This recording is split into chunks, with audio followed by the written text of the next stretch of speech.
Coming in hot, Chinchy, out here at MLB Network again. How you doing? Yeah, look at you. You're in the stands. What show we got today? MLB Now. I'm on MLB Now all week with BK, so I'm looking forward to it. Yeah, we got a great show coming up, me and CY. It was kind of cool. I went into the meeting today, the production meeting, and walk in. You know, like, obviously, when you see players that you've seen for so long, but you don't know you're going to see them. I walk in, there's CY sitting there, and Justin Upton.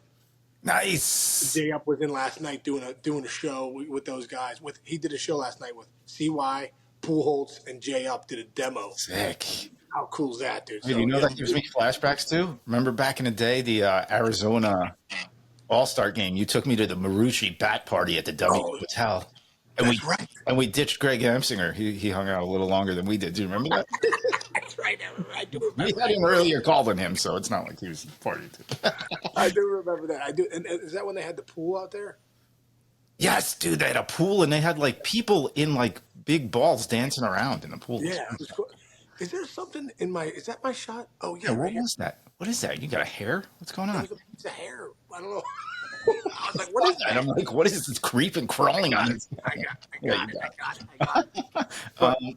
But yeah, dude, it was cool. It was cool doing the meeting today for MLB Now. Like I said, I'm on with CY, but I was like, hey, is Justin Upton coming on with us too? Because he was a pretty good player, dude. Yeah, so he was pretty darn good. Remember, he hit bombs, dude.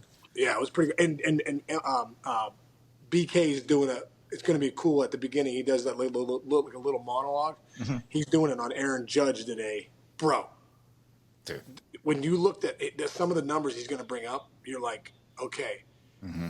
What was it? I think it was OPS plus. OPS plus is obviously on base percentage plus slug, and then the plus is park adjusted. So wherever you play, if you play in Colorado, obviously it's going to be a little lower than say you play at like Comerica or Yankee Stadium as far as a hitter goes, right?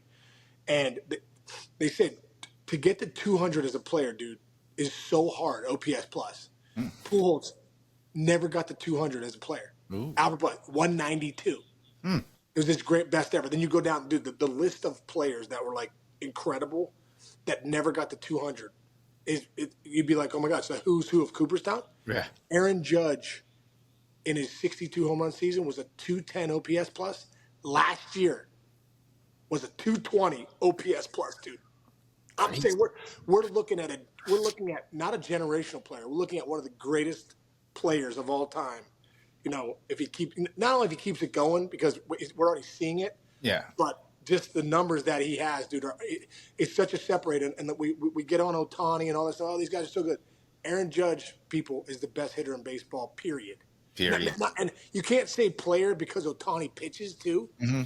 But if you're talking about player as a position player, Judge is the best in the league. I agree, dude. It's no question. I don't know who could argue that. I mean, he's been so dominant, and it's like he hits for average now. Forget about it. Like, dude, he's a good hitter. Yeah, dude, it's great, and I think he'll last even longer than most big guys because he goes the other way. Like he's so patient and he sits back so much that he can become like he's not going to just fall apart. I think, but when he gets dude, and also too, and I think I brought this up yesterday, but it's worth bringing up again. I was just with the Yankees again.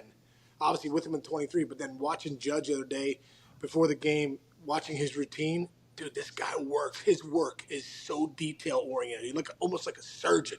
Yeah. The way his routine, his I always say a breakthrough pro, on purpose repetition is so important. His on purpose repetition of his tee work, the high tee to the low tee to the down and away tee to the flips to the load he has with his hands.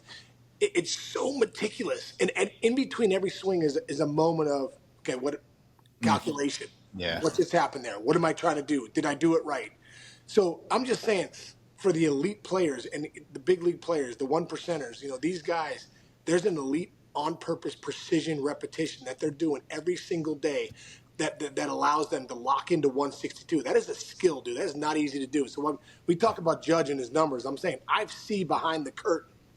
Go, everyone's like, oh, he's 6'7", 280. Anyone could do that. No. This guy is a surgeon. He's the greatest surgeon in the world of baseball and his routines and what he wants to do. And then he's 6'7", 280. And that translates to being one of the greatest players of all time. There you go, man. You said it all, dude. Hey, one guy who is in the conversation right now for one of the best players in the league. I would say he's top 5 at the moment. He might be right now. He's having the best start to the season as well as Judge, whatever. Kyle Tucker, bro, he's hitting 327. He's got 5 bombs, 16 ribbies. He's got 12 walks. And hey, man, he's free next year.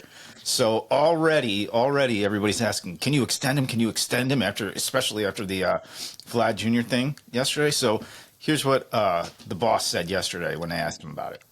I mean, obviously he's a great player. That's why we traded for him. I think clearly he's the kind of player you want to kind of build a lineup around, build a team around, and I think we'll any conversations we have with him we'll keep internal. So there's no point in asking all the time, I guess. Yeah, I know you will. I just think like I said, it's a process. I'm excited. I think he'll learn what Wrigley's all about over the next few months, but I think it's really important. There'll be nicer days than this that he'll enjoy. I'm excited to have him, and obviously, like I said, anyone wants a player like that long term. I mean, listen, you don't think Jed Hoyer wants to lock up Kyle Tucker when they got him in this trade from the Astros to the Cubs? That star power. I feel like the Cubs have been missing that star player. Obviously, Ian Happ's a great player, but that star player is a Kyle Tucker. And when Juan Soto was doing his deal, everyone kept saying, look at Kyle Tucker's numbers. Look at the comps. They're so close. They're so similar. They're on base. They're OPS. They're home runs. It is incredible. If you take Soto and Kyle Tucker, you put them close to – you could even say Kyle Tucker's a better defender. Kyle Tucker – you could say – some people think he's better than Soto all around. He walks, he gets on base, he slugs, all that stuff. So, when Jed Hoyer says, oh, yeah, well, maybe it'll be internal, but who wouldn't want to lock up Kyle Tucker? He's the next guy next year. I mean, Vlad just signed for 14 for 500, but Kyle Tucker's the guy that has probably more comps to a guy like Soto or a guy that can get that big number because of all the things that he does. I mean, all the, in every facet of the game. He can beat you, and good for him, too. And I saw Kyle Tucker say, listen, we just really want to talk baseball right now. Want to be the best player I can be for the Cubs this season. And listen, at the end of the day, Change, for free agency, you got to earn the right to get to free agency. 6 years of great baseball get you to free agency, and then you get that one shot to get that one big deal that sets, you and your family up for life. But the skills that you have are so rare. You know what I mean? So for a guy like Kyle Tucker, it's like I said, it's pretty impressive what he's doing, the start that he's off to, the way the Cubs are playing. I mean, he factors in a big way. So it's, and like I said, Jed Hoyer and those guys would love to lock him up. Yeah, it'd be tough if you're his agent to say, okay, take a deal right now because he is the prime guy in his offseason, and the Yankees already love him. There's teams already that loved him last year that were trying to get after him. So I don't know if he's going to sign a deal before the season's over, especially if he keeps hitting like this. Forget about it. Exactly. One more point change on this, which I love, is go back to spring training. I only say this because I was the worst spring training player. I couldn't get into it. The adrenaline. I wanted my hits to count. I did like that last week, getting some at bats and getting ready to go. But I remember at the end of spring training, I got hurt like 4 or 5 times in my career the day before we broke camp. I just wanted to be like, get me to the season. Aaron Judge hit 125 in spring training with 1 homer. Kyle Tucker had a terrible spring training. Everyone's all nervous. It's like, dude, these guys are animals. The back of the baseball card doesn't lie. They're going to do it. They're going to be exactly what they are on the back of that baseball card. So, for the panic of spring training a couple weeks ago, and look at the 2 of the best players in baseball, who are always 2 of the best players in baseball, spring training can be a little overrated at times. Yeah, there you go. Good point there. Keep the positive vibes going. We're talking Vlad gets signed, whatever. Tucker's next. Dude, that Blue Jays team is a little interesting this year. They're a solid squad, and they got great pitching, I think, right now. Jose Berrios yesterday threw a gem. What's your take on them? Dude, I'll tell you what. First off, seeing Vlad get a couple knocks after he signed that deal, Bo Bichette, I think, is going to have a monster year. The way he's swinging the bat. I like that team a lot. Springer's really swinging it. Will Wagner's a good little player. There's, Kirk, a lot of good players. But, dude, we overlook the pitching at times, and Jose Berrios is a great pitcher. And he had a great start last night. The bottom line is, if you want to be a great team in this league, you got to have great starting pitching.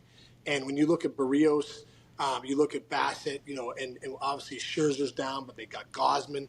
So they have some pieces there in that rotation to be really good. But I feel like Berrios is starting to be the guy that kind of leads the way in that rotation. But a huge win against the Red Sox. That AL East is loaded, dude. The Red Sox look great. The Yankees look great. The Orioles look great. And even the Rays are okay. And the Blue Jays. All those teams, again, are loaded. It's incredible. Yeah. How about this? How about this stat that's kind of going under the radar a little bit? George Springer's got 15 hits. He started the season he's hitting 455 with a 514 on base percentage, and he's a winner. Well, I think ego is coming into play because George Springer has not had a good year these last few years. He's been banged up. It's kind of been like, what's going on with George Springer? I think a little bit for him is like, okay, I got to start getting my butt in gear here. Like, I mean, we got to be a good team, and they signed him for a big deal a few years ago, believing he was that guy. And I think he's showing right now. You know what? I still got some left in the tank, and he's come out the gates hot. Yeah. The other thing, by the way, they only have 5 home runs in their lineup. They got 3 from Andres Jimenez, and then that's it, man. Dude, 2 other guys. Vlad has 0.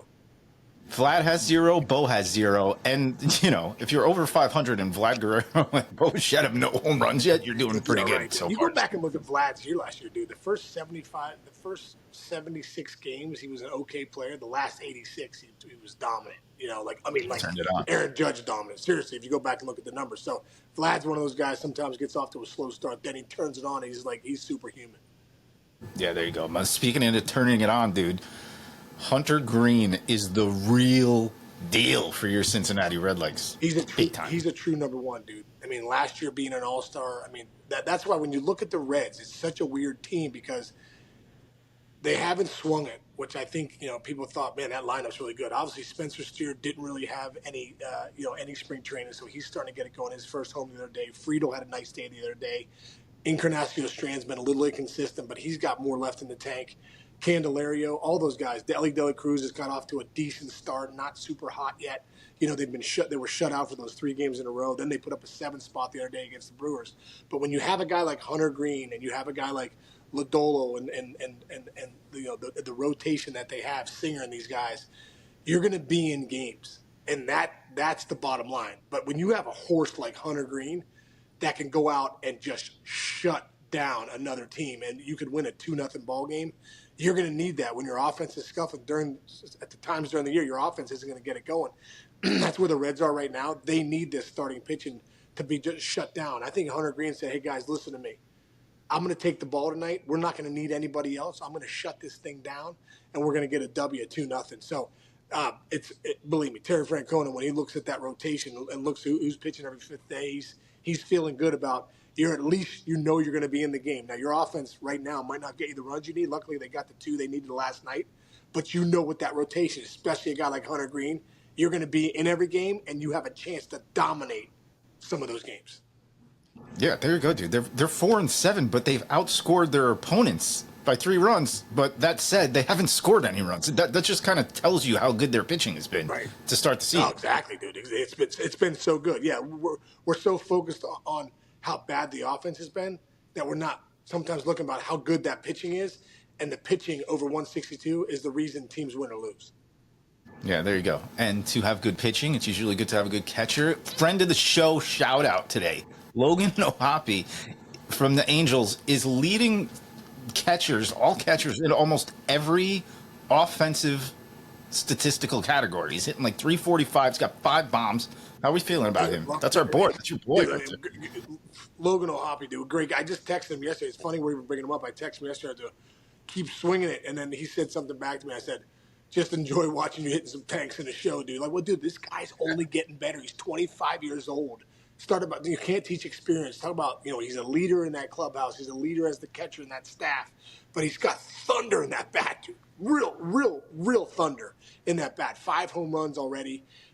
They're getting off to a good start, the Angels, and I really believe he's going to be a big piece. He's that young leader that they need behind the dish, but also offensively, man, this guy can absolutely swing it. So you're right, friend of the show. I believe that episode was back in December. We had him on in the offseason from Sayville, New York. Like I said, from my dad. Yeah, Long Island boy. Hometown, Long Island boy. There you go. And great watching him. Great watching him do what he's doing, man. But so all of us need to lock in sometimes. Miss out on the West Coast guys, but there's some great players out there, and Logan O'Hoppe is leading the charge.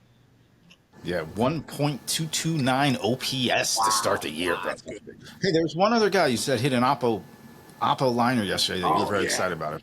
Well, he's a friend of the show. We haven't had him on yet, but we got to get James Wood on, dude. Dude, pay attention to him as far as like how he hits the ball to left center. He faced Banda yesterday, good lefty from the Dodgers, probably a matchup right there. Got to a 1-2 pitch through him a hanging slider. He stayed on it, crushed it to left center for a bomb out there in Nationals Park, which is like it was freezing cold, dude. The ball was not traveling. He still went out left center. So it's another guy, another young stud to take keep an eye on. Is James Wood. And we'll have to get him on the show here soon.